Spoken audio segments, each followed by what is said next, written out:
Bueno, pues no sé si conocéis la historia esta de un tal Wheeler en 1995 que fue a robar un banco y se untó la cara con zumo de limón pensando que así no le identificarían las cámaras, siguiendo un poco la lógica esta de que Well pensaba que el zumo de limón pues sobre el papel era tinta invisible. Y bueno, efectivamente le identificaron y le arrestaron esa misma noche. Y lo curioso es que cuando le arrestaron debió declarar algo así como que, pero bueno, si yo tenía zumo de limón en la cara, ¿cómo es posible? Bueno, pues ahí comienza la andadura de nuestros queridos amigos Dunning y Kruger, o Dunning y Kruger, no sé cómo se pronunciarán, de este conocido efecto Dunning-Kruger que hemos hablado muchas veces o que muchos conoceréis, que viene así a decir algo como que es el sesgo cognitivo por el cual una persona pues tiende a sobreestimar, ¿no?, las capacidades en un área en concreto. Entonces, claro, pues bueno, debieron iniciar a raíz de esto pues sus investigaciones y esto lo suelen ilustrar un poco los descubrimientos que hicieron, lo suelen ilustrar con un debate ficticio, digamos, en el que bueno, pues está esta persona, digamos, afligida con el síndrome de Dunning-Kruger, que tiene mucha confianza en sí misma, pero sabe muy poco de esa materia. En el mismo debate está otra estudiante, o está una estudiante, mejor dicho, que tiene muy poca confianza, pero sabe más que el primero. Y por último está el sabio, que sabe más que el resto, y también tiene confianza como el primero, pero es reticente pues a hacer ciertas aseveraciones, ¿no?, a afirmar las cosas con cierta rotundidad, pues siendo consciente un poco de la complejidad del tema, ¿no?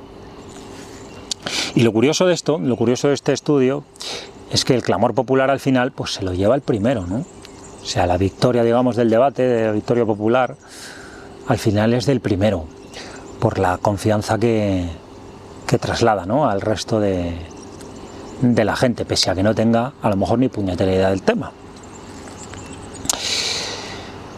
Pero claro, yo no os vengo a hablar exactamente del efecto Dunning-Kruger, que ya muchos lo conocéis, sino de una variante, ¿no?, una variante o una subvariante que yo he observado. Yo no sé si existe un nombre en términos psicológicos, pero bueno, yo lo he bautizado como el efecto escalera o el síndrome escalera, ¿no?, por darle un nombre.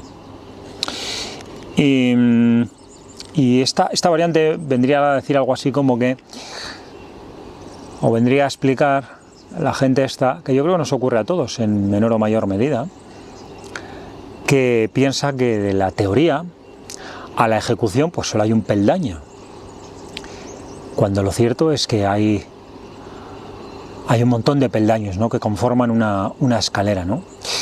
Esto suele ocurrir pues sobre todo cuando observamos a alguien, yo que sé, pues por ejemplo alguien con aparente éxito, y tendemos a pensar que nosotros pues lo haríamos mejor, ¿no?, o igual, o hacemos ciertos juicios de valor a alguien que le ha costado mucho llegar ahí o ejecutar, digamos, eso es lo que está haciendo, ¿no? Y esto sería como el clásico, una forma más peregrina de decir esto, digamos, pues sería el en tu cabeza es espectacular, ¿no?, por así decir, ¿no?, esto que se dice mucho, o el meme este de lo que pides por AliExpress y lo que te llega. Bueno, pues esto es igual, ¿no?, lo que tú te imaginas en tu cabeza y cómo luego las cosas realmente son, ¿no?, cuando las ejecutas.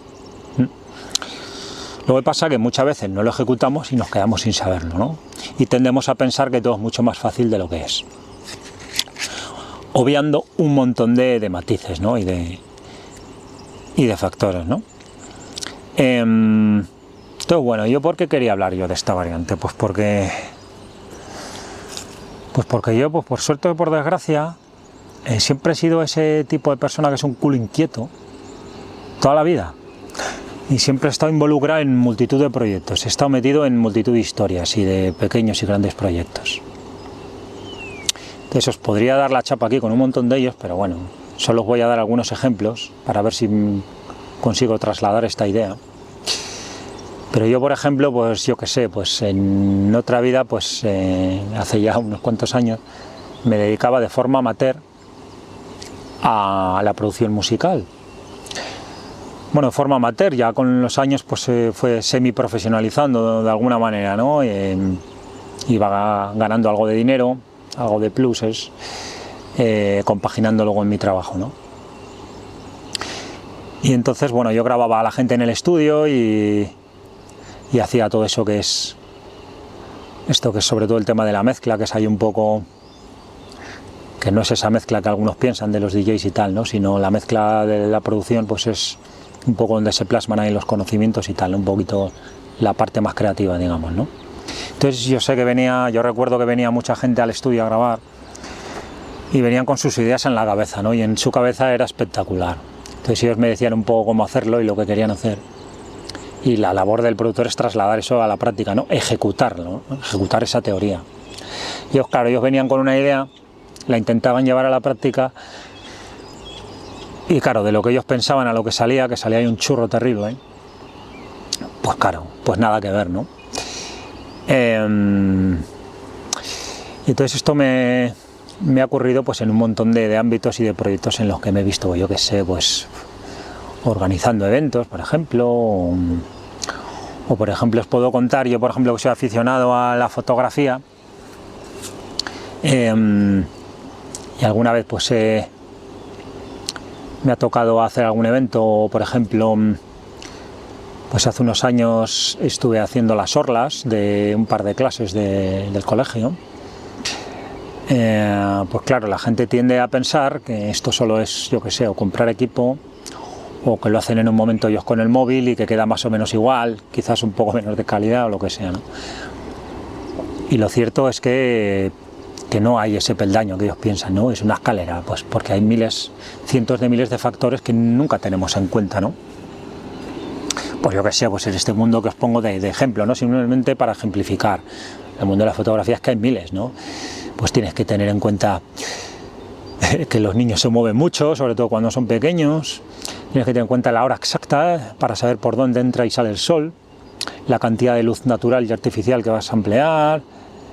Bueno, en fin, miles de factores que nos voy a aburrir, pero que esto al final se ve reflejado, pues eso.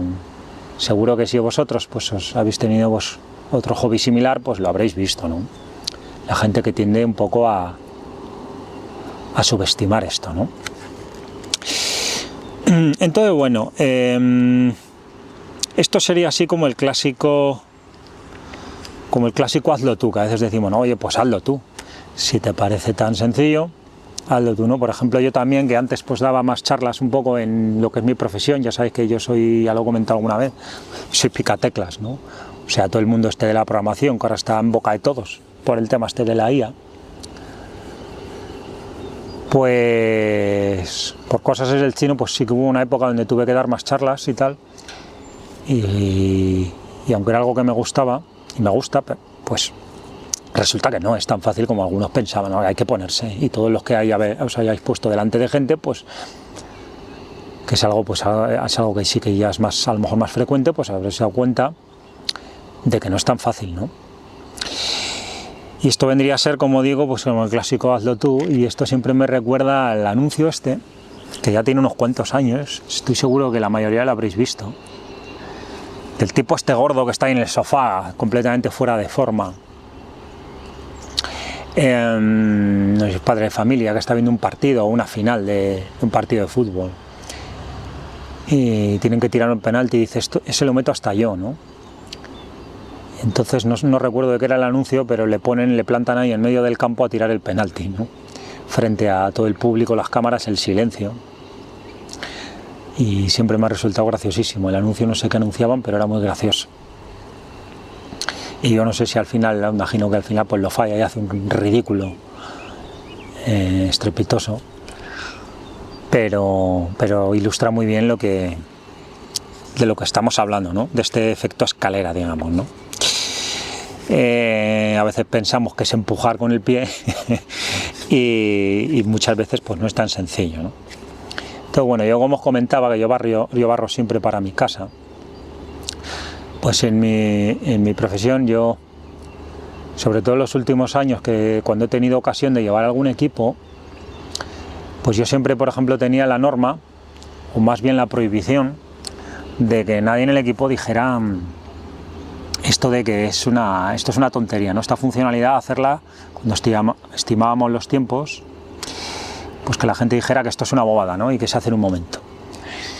Que esto es algo muy frecuente, sobre todo del equipo de la parte funcional, que no son técnicos y no han visto nada de la parte técnica, pues tienden a subestimar el coste de lo que requiere pues implementar cualquier cosa, por muy pequeña que sea. Entonces esto de es una tontería, pues las cosas al final, la experiencia te demuestra que nunca nada es una tontería, ¿no? Generalmente no. Puede ocurrir que sí, pero generalmente las cosas tienden a complicarse. Y al final ese peldaño que pensabas se convierte en muchas escaleras, ¿no?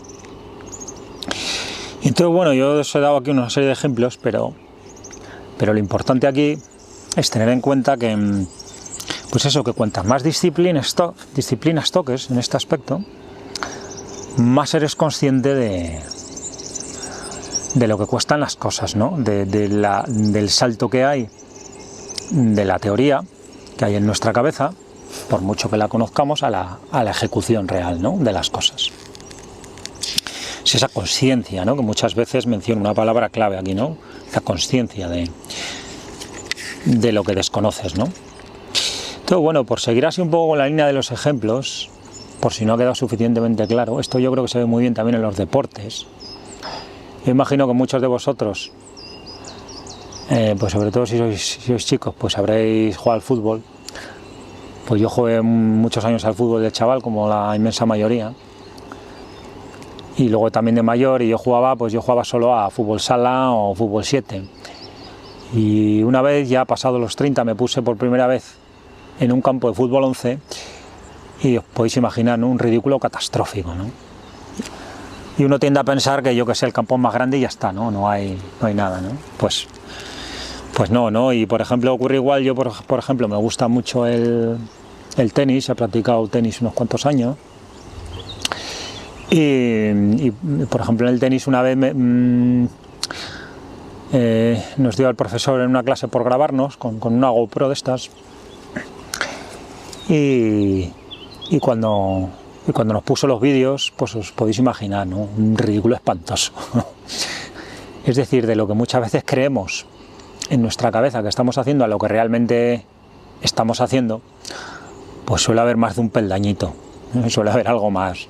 Recuerdo pues, saques completamente ridículos, golpes pues lamentables, ¿no? Y esto ocurre mucho, mirad, he apuntado aquí también el pádel, ¿no? El pádel al que habrá que dedicarle algún día una reflexión así más distendida, más de cachondeo, para echarnos entre todos unas risas, ¿por qué no? Porque el deporte da para capítulo aparte, ¿verdad? Pero bueno, aquí en el pádel se ve mucho porque el pádel es un deporte que a priori pues es más accesible, ¿no? Tiene una puerta de entrada pues más fácil, ¿no? Entonces, al ser un deporte más accesible, pues seguro que os habéis dado cuenta, si lo habéis practicado o jugáis, veréis que prolifera la gente que tiene una estima de sí misma un poco alta en cuanto a sus capacidades de juego, ¿no? En cuanto a su talento, ¿no? Y esto lo comento porque claro, esto viene a refutar un poco mi teoría de que cuanto más accesible es algo, más tendemos a pensar que solo hay un peldaño, ¿no? Y que cualquiera podría hacerlo y todo este rollo, ¿no?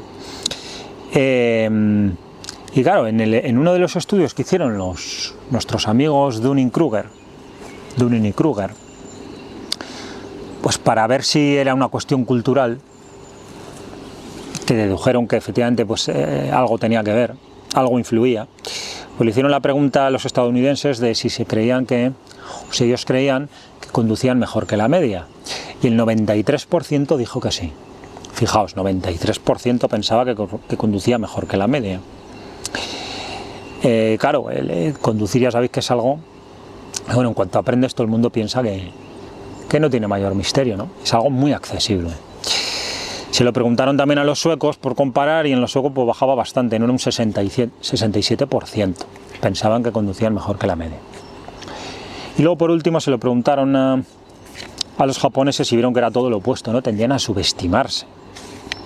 No tengo aquí el número, pero parece ser que la cultura japonesa era un poco más enfocada a la mejora, ¿no? Es decir, cuanto más debajo pienses que estés en esa escalera, más te fuerzas a mejorar, ¿no? Más consciente eres de tus carencias y más te fuerzas a mejorar. Entonces aquí llegamos al punto, ¿no? Donde podemos meter la famosa frase esta de Sócrates de solo sé que no sé nada. Que bueno, hasta donde yo sé, creo que nunca dijo esa frase exactamente, no es una interpretación esto de lo que nos ha llegado. Que ya sabéis que de Sócrates nos ha llegado solo un poco lo que nos contaba Platón, ¿no? No sé si de los diálogos de Platón, me corregirán. Y bueno, creo que esto vino así, o sea, surgió de cuando le preguntaron no sé si era el oráculo de Delfos, quién era la persona más sabia que conocía de Grecia o de la antigua Grecia, de la Grecia clásica, y vino a decir que Sócrates, ¿no? Entonces Sócrates debió decir algo así como que, bueno, que si piensas que soy sabio o inteligente será por lo que soy consciente de lo que no sé, ¿no? Algo así, ¿no? Yo tengo aquí apuntado, si soy el más sabio es porque ignoro todo lo que sé. Bueno, no sé si dijo exactamente eso, yo creo que son interpretaciones, pero bueno, me entendéis, ¿no? Es decir, esto viene a colación con una de las conclusiones del estudio, en la que el ser consciente de tu desconocimiento pues es lo que realmente te habilita las puertas para pues ir mejorando, ¿no? Y ir siendo pues cada vez más, bueno, y perfeccionando en esa materia, ¿no? Entonces, bueno, dicho esto, la pregunta ahora sería, ¿y por qué no ejecutamos, ¿no? Si el problema es que la gente piensa que solo hay un peldaño de la teoría a esa ejecución, pues ¿por qué no ejecutamos? Y bueno, yo creo que no ejecutamos, bueno, por muchas razones, pero fundamentalmente por miedo, ¿no? Por miedo al fracaso, por miedo al qué dirán y todo esto. Y yo creo que hay miedo porque enjuiciamos mucho. Yo creo que enjuiciamos mucho porque hay una alta competencia. Y creo que hay una alta competencia porque hay pocos huecos, yo creo que cada vez menos, sobre todo en nuestra sociedad, para donde quepa el éxito, ¿no? Bueno, ahí lo dejo, cada uno que interprete eso de éxito como quiera, ¿no? Pero claro, la competitividad crece, se hace más feroz, nos volvemos más agresivos de alguna forma y somos más inmisericordes, por así decir, con el que ejecuta. Entonces no ejecutamos, y como no ejecutamos, ignoramos lo que conlleva la ejecución, ¿no? Esto es un poco lo que creo que ocurre. Bueno, tenía aquí ejemplos apuntados, ¿no? Como esto de escucharnos, bueno, yo qué sé, esto de escucharnos nuestra propia voz, que a nadie le gusta. Y bueno, aunque es verdad que la explicación más científica es simplemente pues porque no somos el interlocutor de nuestra propia voz, ¿no? No lo estamos escuchando desde la otra perspectiva, desde el otro punto, y la escuchamos con otra nasalidad, con otro timbre, lo que sea, ¿no? Pero también es porque en nuestra cabeza, pues nuestra voz a lo mejor pensamos que es otra, ¿no? En nuestra cabeza es espectacular, ¿no? Y luego la realidad, pues es otra, ¿no? Y bueno, con respecto a esto también se puede comentar, con esto de por qué no ejecutamos, ya sabéis que proliferan muchos durante estos últimos años los libros de productividad, que ya me he quitado un poco de eso, pero unos cuantos me he leído yo ya, la verdad. Y muchos convergen en una idea que sí que estoy de acuerdo, que funciona, ¿no?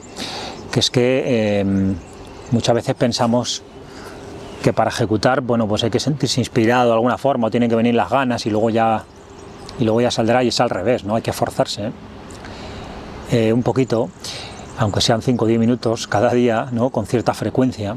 Y la frecuencia en el tiempo es lo que te va hacer desengrasar, digamos, esa rueda, esa maquinaria, y ir adquiriendo pues ese conocimiento, ¿no? Esa práctica que te lleva a ese conocimiento, ¿no? Entonces, bueno, ya podríamos hablar, dicho esto, ya podríamos hablar de lo que sería el efecto contrario, ¿no? No todo el mundo está afligido, digamos, por esto del Dunning-Kruger o de esta subvariante que me he inventado, sino que hay gente que le pasa exactamente lo contrario, ¿no? Que es que vendría a ser el síndrome del impostor. Lo opuesto vendría a ser el síndrome del impostor, y esto también probablemente hayáis oído mucho hablar. Y bueno, sería la definición sería la opuesta, ¿no? El sesgo cognitivo, por el cual pues tendemos a subestimar, ¿no? Nuestras capacidades en un área en concreto. Y esto es cierto y es curioso porque sobre todo ocurre con la gente, nos ha pasado mucho, a mí también, pero nos pasa mucho también en mi profesión. Ya sabéis que yo barro para casa. Y en mi profesión pues se ve mucho gente con síndrome del impostor, pero no al principio. Lo curioso es que ocurre con gente pues ya con cierta seniority, que lleva muchos años. Al principio sentía cierta confianza y con los años pues la ha ido perdiendo. Y claro, probablemente es que ha ido viendo la cantidad de, el universo increíble de conocimiento que hay por ahí que desconoce. Y eso le ha ido minimizando un poco, ¿no? Y perdiendo esa confianza, hasta sentirse pues un impostor, ¿no? Pese a que lleva muchos años trabajando, es un profesional y le han pagado por ello y ha aportado mucho valor, etcétera, etcétera, ¿no? Y eso creo que ocurre también porque estamos rodeados de mucha gente con el otro efecto contrario, ¿no? Con el Dunning-Kruger este. Claro, cuando tienes a gente a tu alrededor que sobreestima un poco sus capacidades, pues uno tiende a subestimar las suyas, ¿no? Casi un poco el efecto contrario, ¿no? Y yo creo que no solo es natural tener o padecer de este síndrome del impostor, sino que es incluso, yo diría que hasta necesario, ¿no? Porque esto, pues, es como una especie de cura de humildad, ¿no? Que te enfoca a lo que hemos dicho, ¿no? A esta cultura que se veía en el estudio, ¿no? Esta cultura más japonesa, ¿no? Que te enfoca a la mejora, ¿no? Te enfoca a querer seguir aprendiendo, ¿no? Y entonces, bueno, volviendo un poco y ya por cerrar, por dejar aquí no sé si tiene moraleja, esta reflexión probablemente no la tenga, pero por dejar un corolario, al menos, en este vídeo que es un poquito más informal y más distendido y tal, pues podemos volver un poco al tema este de los deportes. Y es que, pues ya sabéis que muchos deportes les graban en vídeo, como comentaba antes, y luego lo estudian con el profesor o con el entrenador o con quien sea. Y es ahí donde empiezan a aprender de verdad, ¿no? Los deportistas de élite, ¿no? Porque empiezan a verse reflejados, ven sus defectos, se ven reflejados. Yo creo que esa es la palabra clave, ¿no? Que vamos a dejar aquí ya de corolario, ¿no? El verse reflejado. Cuando te ves reflejado realmente, pues como que se te bajan los humos un poco también, ¿no? Y eres consciente, empiezas a ser más consciente, adquieres conciencia pues de tus defectos, de tus fallos, y pues empiezas a coger una senda más de aprendizaje, ¿no? Entonces yo creo que eso es lo que nos está ocurriendo un poco. Creo que la gente no quiere verse reflejada. Y no queremos vernos reflejados, yo creo que porque nos da absoluto terror, ¿no? Nos da terror descubrir pues quiénes realmente somos muchas veces. Ya sabéis que esto es, yo creo que esto probablemente sea no entiendo del tema, pero será de primero de psicología, ¿no? Por eso la gente, pues, al principio se sorprende mucho cuando empieza a darse cuenta quién es, el personaje que ha formado alrededor. Y seguro que conocéis a gente que se ha montado unas películas y un personaje a su alrededor durante toda su vida que luego no tiene nada que ver con su vida real, ¿no? Y esto yo creo que ocurre pues por lo que os digo, ¿no? Creo que nos da un poco de miedo vernos quiénes realmente somos, ¿no? Ver nuestros defectos, nuestras carencias. Porque llevamos tantos años pensando que somos cierta persona y a lo mejor somos otra. Y no deja de resultarme paradójico, ¿no?, que en una sociedad moderna en la que, pues la sociedad del selfie, digamos, ¿no?, en el que tanto nos miramos un poco el ombligo, nos miramos a nosotros, pues sea donde menos nos observemos, ¿no? Nos miramos mucho al espejo, pero nos observamos poco. Así que si pudiera poner unos deberes yo a alguien, por dejar así un resumen y un final al vídeo, pues sería pues verse reflejado durante 5 o 10 minutos al espejo, hablar con uno mismo realmente y ver quién hay. Y esto no lo hacemos porque nos da cierta vergüenza, ¿no?, nos da cierto rubor a veces ver quiénes somos, ¿no? Y yo creo que es un buen ejercicio porque también nos separa hacia el éxito, ¿no? Y de nuevo, que cada uno interprete el éxito, cada uno es una cosa distinta, sea lo que sea, pero sí que yo creo que te hace mejor o te hace llegar antes a tus objetivos y a tus metas el saber quién eres realmente, lo que llevas años cometiendo o donde llevas años tropezando. Y bueno, pues nada, oye, os dejo esta reflexión. Perdonad que haya acabado un poco más profundo de lo habitual, pero bueno, ya me decís qué opináis, me lo ponéis aquí por comentarios, lo debatimos como siempre, y nada, os dejo hasta el próximo vídeo, ¿vale? Venga, hasta luego.